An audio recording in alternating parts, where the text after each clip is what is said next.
তোর আব্বা যে কোম্পানি চাকরি করছে হিয়ানা তো 10 লাখ টাকার মতন হাইব অন যাইতে এগুন লই আনছা আব্বাও বাসি নাই হেতারা টেঁ এগুন দিব নি। কি এর কস তোর বাটে এগুনের কথা কোম্পানির ব্যাকে জানে অন দিত ন কথাইলে আঙ্গ সমস্যার কথা তুই খুলি কইস কোম্পানি রে হেতারা তো দেখছে আঙ্গ এই অবস্থা। ঠিক আছে আয় যাই খুঁজি আই সাই দে নি। আসসালামু আলাইকুম। ওয়ালাইকুম আসসালাম। তুই কে? তোরে তো চিনলাম না। আই শামসুদ্দিনের হুত। কোনার শামসুদ্দিন? আন্নের ফ্যাক্টরিতে ডিউটি অবস্থায় মারা গেছে দেন হে শামসুদ্দিন। ওরে আগে কইবি না, দেশে কত শামসুদ্দিন আছে, আই তো কই কিরে কার হুত তুই? আচ্ছা অন কিল্লে এসত সোজা হেটা ক, আর সময়ের মূল্য আছে, কথাই আছে। আব্বু তো প্রতি মাসে মাসে বেতন নতুন টাকা জমাইতো হিয়েনে বলে প্রায় 10 লাখ টাকার মতন জমা হয়েছে। অন আমগরে টাকাগুলো দিলে খুব উপকার হইতো। আঙ্গ পরিবারের একমাত্র উপার্য হইল যে আর আব্বু হিগে চলে যাবার পরে আঙ্গ সংসারের খরচ আর পড়ালেখার খরচ চালাইতে খুব কষ্ট হয়ে যাইতেছে। কি আরে কস, তোর বাপে আর কাছে 10 লাখ টাকা আইব, এটা কইলে হইব নি? এটার কোনো সাক্ষী প্রমাণ আসেনি? আর লিখিত কাগজপত্র ছাড়া তো আই কোনো টেয়া টুয়া দিতেন না। প্রমাণ আব্বার কিছু কাগজ থাকতো আরে আলমারিতে। আচ্ছা ঠিক আছে আইন যাইয়ের আবার আইতে আব্বার যত কাগজপত্র আছে সব আইন লই আমু। হোলা যদিও কাগজ লই আইয়ে 900 একটা হিসাব করে বুঝ দিয়ে লাইতে হইব আই। কইরে বাচ্চু, আব্বুর এই 10 লাখ টাকা হাই গেলে আঙ্গু আর কোনো অভাবে থাকতো না। স্যার আরে কি ডাক দিছেন? এরে আঙ্গ ইঞ্জানে কাজ করার অবস্থায় মারা গেছিল দিন শামসুদ্দিন, হেমিয়ার হুতাইছিল টিয়ার লাগে বলে প্রায় লাখ 10 টিয়ার মতো বলে হইব। অন্য নদী কিভাবে বাঁচা যায় একটা ফোনটি বাইর করছাইন। আই জানতাম এরকম কিছু হইব। এটার লাই শামসুমিয়া মরার পরের দিনে আইজা কাগজপত্র বেকেন লই আইছি হেমিয়ার বর্তু টাকা পয়সার ব্যবস্থা করে দিমু এই কথা কই।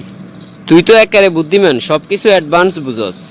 হেমিয়ার হুত তোর কাছে আই কাগজপত্র এগেন চাইতো হারে, খবরদার দিবার দরকার নাই। কাগজ দিতেন না ঠিক, তবে আর কিছু শর্ত আছে। কাগজ এখানে আপনার কাছে শো করলে আপনি দিতে হইব 10 লাখ টাকা, আর আইজ এখানে গায়েব করুম এটার লাই আর কত টাকা দিবেন হে কথা কোন। ঠিক আছে তোরে 20,000 টাকা দিমু যা।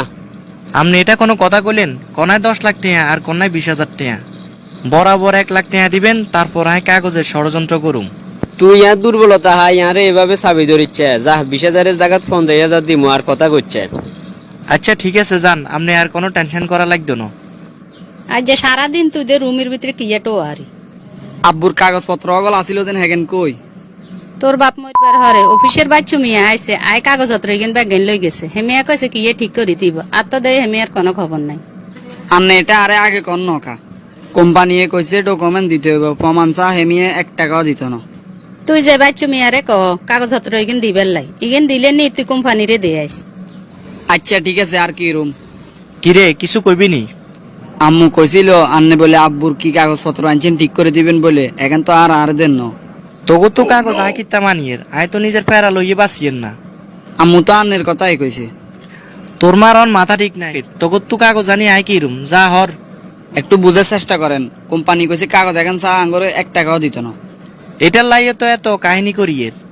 আয় বুঝছি আন্নে হইলেন যাই নাটের গুরু, মেন ষড়যন্ত্রকারী। কিরে কি অবস্থা, কাগজপত্র আনছতি? আব্বা মারা যাওয়ার পরে বাচ্চু মিয়াং ঘরে যায় কাগজ এখন যাই লইয়েছে। অন হেমিয়া অস্বীকার করে, এই মুহূর্তে আর করণীয় কি আন্নে কন? এটা তো আজানার বিষয় ন, কাগজ দেখাবে টেয়া নিবে, এর বাইরে আইনের কিছু করতে পারতেন না। আব্বা চলে যাবার পরে আঙ্গ ঘরে ইনকাম করবে আর কেউ নাই। আন্নে যদি একখানা সুদৃষ্টি দিতেন তাইলে আর আঙ্গ একটা সমস্যা হইতো না। এরে আইনও দিল দরদি মানুষ, মানুষের দুঃখ কষ্ট আর সহ্য হয় না। আচ্ছা তোরলাই একটা ব্যবস্থা করা যায়, তুই আর অফিসে চা নাস্তা টানি দিবি আর বাসাতে বাজার সদাই করে দিবি, আর যখন যা লাগে এগেন কমু করে দিবি, মাসে 5,000 হাইবি করবি নি? আবার তুই ভাবি চিন্তিস চা। মাসে 5,000 টাকা বেতন, সংসারের যে অবস্থা, চাকরিটা খুবই দরকার। আবার এদিকে ডিউটি করতে গেলে আর হঠাৎ বন্ধ হয়ে যাবো গই। ঘন্টা সাড়ে ঘন্টা করতাম, আগে খাই জীবনটা তো বাঁচাইতে হইব। ঘরে মাইক গেও আছে না, চাকরিটাই দরকার। ঠিক আছে স্যার আয় রাজি, অন কবে তুন ডিউটি তাইতাম কন? ঠিক আছে কালকে তুই জয়েন করো। 1 মাস হয়ে যাওয়ার পরে স্যার শামসুর হুতের তো 1 মাস হয়ে গেছে, এতের বেতন দিতেন না? এই লো 5,000 টাকা রাখ, প্রথম মাসের বেতন হিসাবে ইগুন হাতে রাতে দিস। ঠিক আছে। বসে কইছে বেতন আপনার কাছে দিয়ে দিছে, অন আপনারে কইছে বেতন দিবার লাই। এই লো তোর প্রথম মাসের বেতন, টাকা 2,000 রাখ। 2,000 কিনলেই আরো তো কইছে 5,000 দিব। প্রথম মাসে টাকা কম হাইবি, সামনের দিকে কিন্তু বরাবর হাইবি যা। গোড়া একটা মাস পরিশ্রম করছি আয় আর বেতন নিবেন আমনে, এটা কোনো কথা হয়নি। অন যদি 2,000 টাকা না নেস কতক্ষণ হরে এটাও হারাইবি। আগে এগুন লই, পরেরটা পরে দেখা যাইব। ঠিক আছে দেন।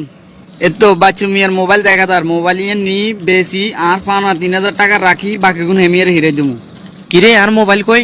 রুমে তো শামসুরুত ছাড়া কেউ আইও না, নিশ্চয় এতে আর মোবাইল লই গেছে, টাকা কম দিছি দিয়ে ইয়াল্লাই। এই তুই আর মোবাইল কিচ্ছত?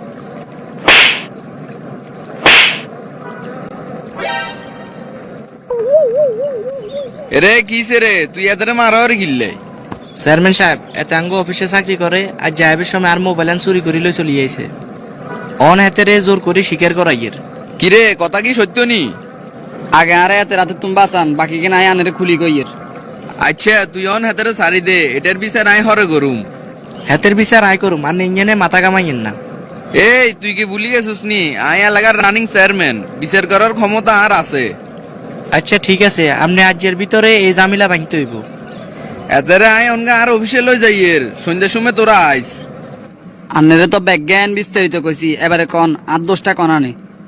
তোমার কোনো দোষ নাই, যা করার আমি আমার অফিসে করুম। তোমার আব্বা কোম্পানির কাছে 10 লক্ষ টাকা পাইবো, এটা পুরোটাই আমি আদায় করে দিমু। জুম্মন ভাই আপনারা আর কি কমু, আপনার সব 2 নম্বরই কামের বিচার তো আর কাছে আইয়ে। আপনি কেন হাইলেন এই দিমুলার লগে এত বড় অন্যায় করতে? আই আবার কিরকম অন্যায় করলাম? ঠিকই তো আছে, আপনি যদি ন্যায় অন্যায় বুঝতেন তাইলে কি এই অসহায় পরিবারের লগে আপনি এই অন্যায় করতেন নি? এই ফোলাটার বাপ আপনার ফ্যাক্টরিতে কাজ করতে একটা দুর্ঘটনায় মরে গেল। আপনার উচিত ছিল এই পরিবারটার 500 টাকা বুঝাই দিয়ে এই পরিবারের পাশে থাকবেন লাই। সে জায়গায় আপনি এতিমের টাকাটা মারি খেলেন। এটা কি কোনো মানুষের কাজ হইতে পারে কোন তো? হাতে যদি কাগজপত্র না দেখাইতে পারে তাইলে আমি কিসের উপর ভিত্তি করি হাতে টেনে দিমু আন্নে কোন চাই? আর 1 মাস কাজ করছে, এটার পুরো টাকা তো আমি দিয়ে দিছি আঙ্গো বাচ্চুরাতে। হ্যাঁ ঠিক আছে, কাগজপত্র নাই এটালে আপনার টাকা দিতেন না, কিন্তু আইনের মারফেসে পড়লে টাকা তো দিবেন আরো কয়েক গুণ বাড়াই দিবেন। আপনি এই এলাকার সুনামধন্য ব্যবসায়ী, আপনার সম্মানের দিকে তাকাইয়ে এই বিচার আয়ার অফিসে করিয়ের, নইলে গ্রামবাসীর সামনে কইতাম। নাই যে রায় দিমু, আপনি কি এটা মানবেন নাকি আইনের পথে যাই কয়েক গুণ টাকা বাড়াই দিবেন? আইনের ফেসে গেলে কয়েক গুণ বাড়তি তো দেওয়া লাগবো, উল্টা আরো এলাকাতে আর মানে যত দেব। এদিকে যদি শিশু নির্যাতনের মামলা দিতে তাইলে আমি বাকি জীবন কাটাইতে হইব জেলে। চেয়ারম্যান সাহেব আগে আপনি রায় দেন, চাই আপনার রায় আর মনে ধরেনি। এদের কাছে যেহেতু কাগজপত্র নাই আন্নে আর এই টাকা দান লাগতো না। তবে এই ছেলেটা স্বাবলম্বী হওয়া পর্যন্ত এর পরিবারের সম্পূর্ণ দায়িত্ব আপনি নিবেন, আর এদের পড়ালেখার খরচ আপনি চালাবেন। এভাবে দিতে গেলে তো হেতারা আমার কাছে যে টিয়া হাইব এর ডাবল দিয়ে লাইতে হইব।